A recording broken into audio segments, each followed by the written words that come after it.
మిత్రులందరికీ నమస్కారం. ఈరోజు రాష్ట్రంలో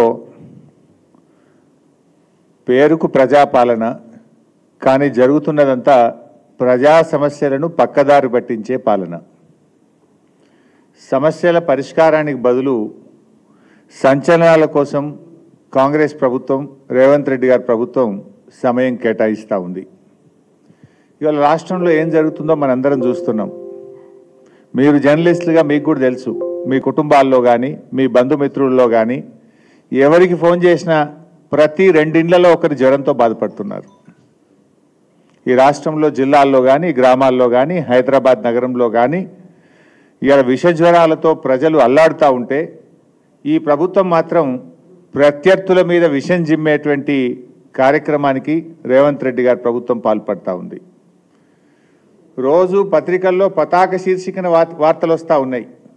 డెంగ్యూతో ఒకే రోజు 5 మరణించారని, డెంగ్యూతో ఈరోజు ఒక పత్రికలో చదివారు 3 మరణించారని, 4 ఏళ్ల చిన్నారి చనిపోయాడని, ఒక ఇంజనీరింగ్ విద్యార్థి చనిపోయాడని.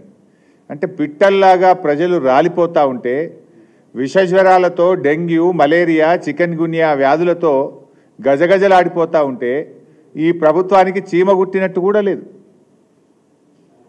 ఒకవైపు లక్షలాది మంది ప్రజలు విషజ్వరాలతో డెంగ్యూతో బాధపడతా ఉంటే ఇంకొక వైపు లక్షలాది మంది రైతులు రుణమాఫీ జరగలేదని ధర్నాలు చేస్తూ ఉంటే, ఆందోళన చేస్తూ ఉంటే వాటి నుంచి డైవర్ట్ చేయడానికి, ప్రజల దృష్టి మరల్చడానికి ఒక డైవర్షన్ పాలిటిక్స్కు ఈ ప్రభుత్వం ప్రయత్నం చేస్తూ ఉంది.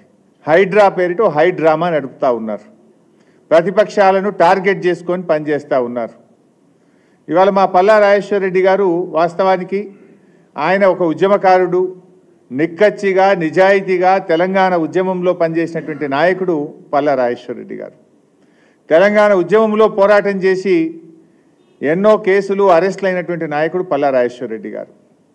ఆయన ఆనాడు ఉద్యమంలోనైనా, మొన్నటి ప్రభుత్వంలోనైనా, నేడు ప్రతిపక్షంలోనైనా ప్రజల పక్షాన ఒక నిబద్ధత కలిగిన, నిజాయితీ కలిగిన ప్రజాప్రతినిధిగా, ఒక కార్యకర్తగా, ఒక ఉద్యమ నాయకుడిగా పనిచేసినటువంటి నాయకుడు పల్లా రాజేశ్వర రెడ్డి గారు.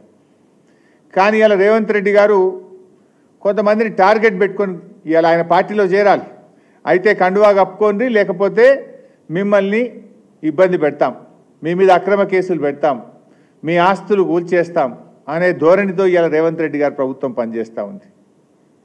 మనకు కనబడతలేదా? పటాన్చెరు ఎమ్మెల్యే మహిపాల్ రెడ్డి గారి మీద అక్రమ మైనింగ్ కేసులు పెట్టి నువ్వు 300 కోట్ల ఫైన్లు వేసి ఆయనను నానా ఇబ్బందులు పెట్టి ఇప్పుడు కండువా కప్పినం అయిపోయింది. కండువా కప్పంగానే మైనింగ్ కేసు అటకెక్కింది, కేసులు మూలకపడ్డాయా లేవా? అదే రకంగా నువ్వు పల్లా రాజేశ్వర రెడ్డి గారి మీద ఒత్తిడి చేస్తున్నావు, పల్లా రాజేశ్వర రెడ్డి గారిని ఇబ్బంది పెట్టాలని చూస్తున్నావు. కానీ ఆయన నిక్కచ్చిగా నిజాయితీ కలిగిన, నిబద్ధత కలిగిన నాయకుడు కనుక ఇవాళ ఆయన మీద ఎన్ని కేసులు? పల్లా రాజేశ్వర రెడ్డి గారి మీద ఈ ప్రభుత్వం వచ్చిన తర్వాత ఇప్పటి వరకు 6 కేసులు పెట్టినారు. చివరికి ఆయన భార్య మీద, ఆయన పిల్లల మీద కూడా అక్రమ కేసులు పెట్టినారు. చీమకు కూడా హాని చేయని కుటుంబం, ఆ కుటుంబం అట ఆయన భార్య, ఆయన కొడుకు ఎవరి మీదనో దాడి చేసిందట. దాడి చేస్తే దాని మీద అక్రమ కేసులు. అసలు దాడి చేస్తే మరి ఆధారాలు ఉండాలి కదా. అంటే ఏదో ఒక రకంగా మానసికంగా ఇబ్బంది పెట్టాలి, పొలిటికల్గా ఇబ్బంది పెట్టాలి, ఆర్థికంగా ఇబ్బంది పెట్టాలి అని రకరకాల కుట్రలకు రేవంత్ రెడ్డి గారి ప్రభుత్వం ఇవాళ ప్రయత్నం చేస్తూ ఉంది. అదేవిధంగా ఈ మధ్య హైడ్రాతో ఓ న్యాయం లేకుండా ఓ నోటీస్ ఇచ్చి నిజానిజాలు తెలుసుకొని తప్పుంటే కొట్టండి, వి సపోర్ట్. అంతెందుకు, పల్లా రాజేశ్వర రెడ్డి గారి కాలేజీలో చెరువు భూమి కానీ ప్రభుత్వ భూమి కానీ 1 ఇంచ్ ఉన్నా చెప్పండి, రాజేశ్వర రెడ్డి గారు 24 గంటలు కొట్టేస్తారు. కానీ మీరు ఏ రూల్స్ లేవు, ఏ నిబంధనలు లేవు, రాత్రి వచ్చి కొట్టమంటే ఇన్స్టిట్యూషన్స్ను కొట్టద్దు కదా. దాని ఎఫెక్ట్ ఎవరి మీద పడితే అక్కడ దాదాపు 1000 మందికి వైద్యం పొందుతూ ఉంటారు, అక్కడ 100 మంది విద్యార్థులు చదువుతూ ఉంటారు. ఆ ఇన్స్టిట్యూట్లను కొట్టి రాజకీయంగా పల్లాను ఎదుర్కోలేక ఆర్థికంగా ఆయన దెబ్బ కొట్టడం ఇది సరి అయినటువంటిది కాదు. ఇవాళ పల్లా గారి కాలేజ్ విషయంలో చూస్తే ఆయన మెడికల్ కాలేజ్ నిర్మాణం జరిగిన సర్వే నంబర్ 813/P 796/Pకి సంబంధించిన భూమి అది వ్యవసాయ భూమి నుంచి వ్యవసాయేతర భూమిగా కన్వర్ట్ చేస్తూ ప్రభుత్వం ఇచ్చినటువంటి ఉత్తర్వు ఇది. ఎప్పుడు 30/4/2018లో అగ్రికల్చర్ నుంచి నాన్ అగ్రికల్చర్కు ఇది కన్వర్షన్ చేసినారు. చేసినప్పుడు అన్నీ చూసే చేస్తారు కదా, అందులో శిఖం భూమి ఉన్నా ఎఫ్టీఎల్ భూమి ఉంటే చేయరు కదా. When it is converted from agriculture to non agriculture అవన్నీ ఉన్నాయా లేవా చూసుకొనే చేస్తారు.